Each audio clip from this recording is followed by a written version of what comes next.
number 49. We want the slope of the curve at the point 1, 1, but we know that the derivative gives us the slope of the curve. So we need dy dx, and we know x is our variable and y is our function. So we have to treat every y as if it were a function, not your variable. So let's do this. First thing you should notice, we have product rule. There are two things being multiplied. So let's take the derivative. You leave the first alone, and you take the derivative of the second, but the derivative of y is dy dx, because that's just what derivative is. Plus, you take the derivative of the first, which is 1, and you leave the second alone. Now we have another product rule. We have to do the product rule all over again. So we leave the first alone, and we take the derivative of the second. Let me fix that. But what's the derivative of box to the negative 1/2 power? You have to bring the negative 1/2 in front and subtract 1 from the exponent.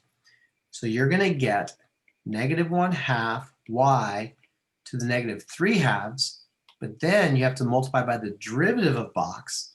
So you're going to have a dy dx also. I'm going to have to move this out of the way because I need some room. So what have we done so far? We did leave the first alone, take the derivative of the second. Now we have to add to that the derivative of the first, which is just 3/2 x to the 1/2 power rule. Move that in front and subtract 1. And leave the second alone. So we're going to have y to the negative 1/2.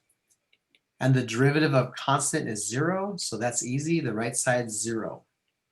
Now, this is one of those cases where you'd be wise not to solve for dy dx yet. It doesn't ask you to find dy dx, just the slope. I would just plug in 1 for all the x's and 1 for all the y's.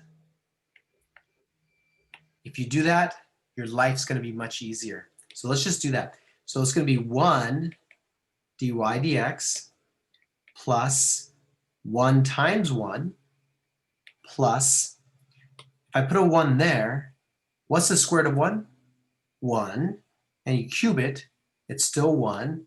So that's going to be 1 times negative 1/2. Same thing, if you put a 1 there, the square root of 1 is 1. You cube it, it's still 1. And 1 to the negative 1 power, it's 1 over 1. So that's just 1. And we have a dy dx plus 3/2. Well, what's the square root of 1? That's just 1. And this is the square root of 1 is 1, but we take the reciprocal because of negative. It's still 1.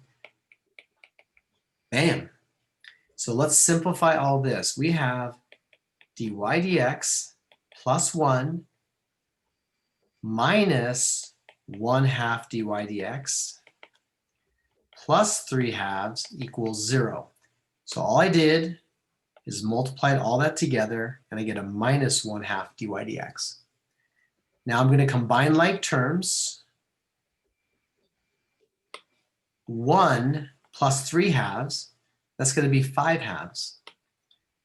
So I'm going to do two things at once. I have a 1 dy dx, and I take away half. If I take away half, that's going to leave me with a 1/2 dy dx. And then, as I said, 1 plus 3/2 is 5/2. Now, another way to look at this, if I factor out the dy dx, I'm left with 1 minus 1/2, which is 1/2. I'm going to subtract 5/2 from both sides. That's going to make it negative 5/2. To get rid of the 1/2, I multiply both sides by 2. And I get my dy dx is negative 5, which is the slope of the curve at 1, 1.